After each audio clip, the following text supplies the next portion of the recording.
measure difference, there's a palpable sense of fear of what they perceive to be a growth of culturally centric attitude, as well as a lament for the disappearance of the kind of world they used to see in Spencer Tracy movies. Americans have always had to learn to become new people and synthesize their old history with their new life in a manner that has ultimately transformed them into larger and more complex individuals.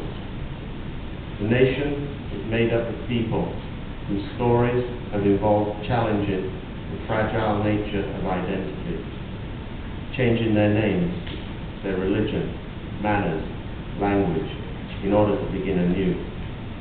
These personal transformations have, sadly, never led to the kind of open, fluid, melting pot of society that one hears so much about. Today, personal transformations sometimes seem to do little more than reinforce separate identities. Obviously, the type of society that the United States should be attempting to engender is a plural, non-tribal society in which citizens feel confident enough to communicate with each other rather than coexist as self-isolated islands. However, before the citizens can begin to reach out to each other, they have to recognize the magnitude of the division and the prejudice that already exists, and understand these divisions to be what they are: huge, yawning chasms, not thin fissures that can be papered over with titillating but ultimately irrelevant discussions such as whether the president of the country should offer an official apology to slavery. Really, the situation is more urgent than this. As long as non-white men and women in the United States cannot buy or sell a house or raise or educate their children or get a job without having to factor in race, then there always will be aggressive loyalty to racial and ethnic identity that no amount of mere talking can ever hope to redress. Perhaps the two most pressing questions are: is it too late to do anything about this corrosive process? And if not, what should we do? Well, first, it's not too late. It cannot be. The United States needs artists, needs writers, needs educators, and those in the media to not only undermine fixed and racially centric notions of identity, including, some might say, especially white notions of identity. And second, there is a clear need for legislation. For this is shown to be the most effective way of combating people's prejudices. Take interracial marriage as an example. Since 1967, when the United States Supreme Court struck down the last anti-miscegenation laws, interracial marriage has risen by 800%. A decade before this decision, Brown versus Board of Education had already categorically stated that separate is always inherently unequal. And this decision radically improved educational opportunities for all American citizens, all, not just African Americans.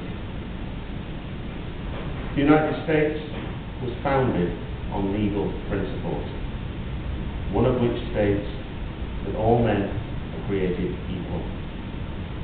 Many, many millions came to the United States because of this idea that was written large into the Constitution. Strong legislation to address continued forms of discrimination in American life might go some way towards convincing skeptical citizens that the ideal of human contact and a concomitant transcendence of self is a more desirable form of lifestyle choice than a retreat to the essentialism of race. The legislation by itself will fail. Despite the Supreme Court decision in 1967 that anti-miscegenation laws were unconstitutional, South Carolina, until recently, still had a constitutional clause which afforded them theoretical provision to ban the marriage of a white person with, quote, a Negro or a mulatto or a person who shall have 1/8 or more of Negro blood. Although legally impossible to enforce, on November the 3rd, 1998, the provision was finally repealed. But a shocking 38% of South Carolina voters cast their ballot in favor of maintaining the irrelevant ban on interracial marriage. Sadly, we cannot legislate what is in people's hearts, and this fact places increased responsibility onto the shoulders of teachers, onto the shoulders of writers, and onto the shoulders of readers. I remain optimistic that the United States will not allow herself to fracture along racially defined lines. In fact, it's an important part of my job as a writer and as a teacher to try to make sure that this does not happen. However, in the 21 years that I've spent in the country, it's not always been easy to live through these difficult times and remain an optimist. But as long as we have literature to broaden our minds, as long as we have literature to take us across those ultimately superficial borders of race, of class, of gender, of sexuality, as long as we have literature to help us imagine beyond the prism of who we are or who we believe ourselves to be, then I think we'll be fine. But then I would think this, wouldn't I?